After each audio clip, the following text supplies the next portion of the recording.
Dr. Paul Bogard, a professor of English at Madison University. I teach creative writing here and environmental literature. I grew up in Minnesota and went to Carleton College, great little liberal arts school there, and ended up going to grad school in New Mexico and Nevada. And then I've had jobs in northern Wisconsin, in North Carolina at Wake Forest, and now here at Madison.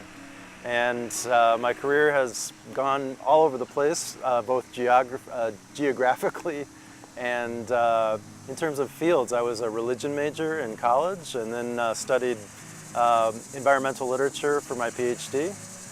And now I focus primarily on creative nonfiction writing with an environmental emphasis.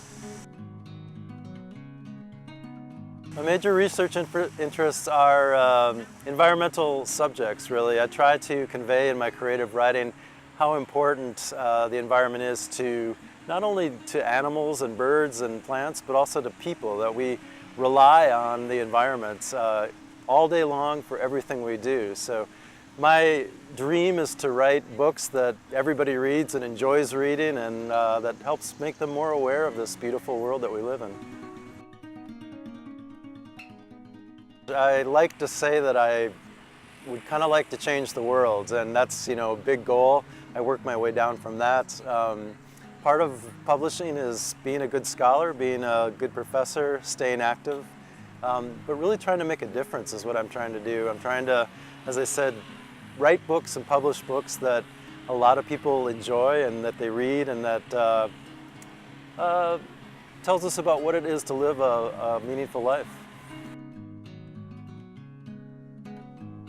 I'm certainly focused on my students. I think one of the great things about being a teacher, a professor, is, as well as being a writer, is that I get to interact with students, with young people, and I get them at a time in their life when they're beginning to become aware of the world, and I can step in and say, have you thought about this? Have you thought about that? That's where I'd really like my research to have the most influence. My book is called The End of Night. It's a book about the value of darkness for the world, for human beings, for the natural world, and the threats from light pollution. It's a book that talks about how light at night is great. It's a miracle. We're going to have it. We all like it. And yet we're using way more of it than we need to. And it has real costs, monetary, environmental, aesthetic. We can't see the beauty of the night sky anymore. So it's really a book that is asking us, how shall we live? We're going to have light. We like light at night, but maybe we can have a little bit less of it and cut back on some of these negative impacts from light pollution. The next book I'm working on has to do with this idea that when we walk outside and we look down, we see pavement. And I think that pavement literally separates us from the natural ground, but it also is really symbolic of our separation from the natural ground. And there are many costs that come along with that separation. So I'm starting off looking at pavement, talking about how great it is. We're going to have it. We're going to need it. We need it. But maybe we don't need quite so much of it.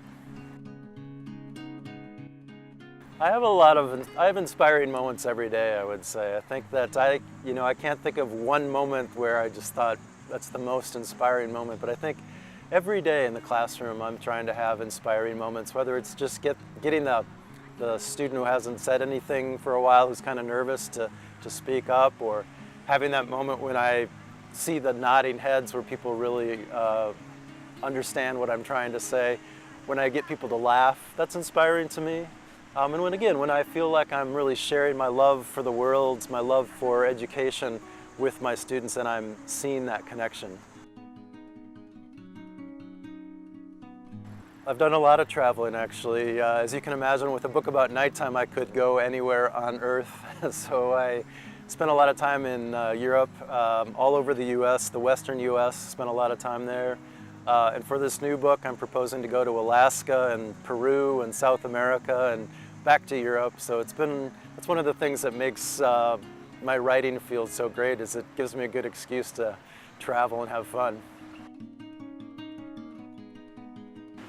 Well, I think especially for me, my job is allows me time to write. It allows me time to create. It allows me time to be myself, and then I'm able to bring that back into the classroom and just be naturally who I am. My teaching is a logical extension of who I am outside the classroom as well, and I think JMU is that, it fosters that kind of relationship between one's outward life and one's life in the classroom.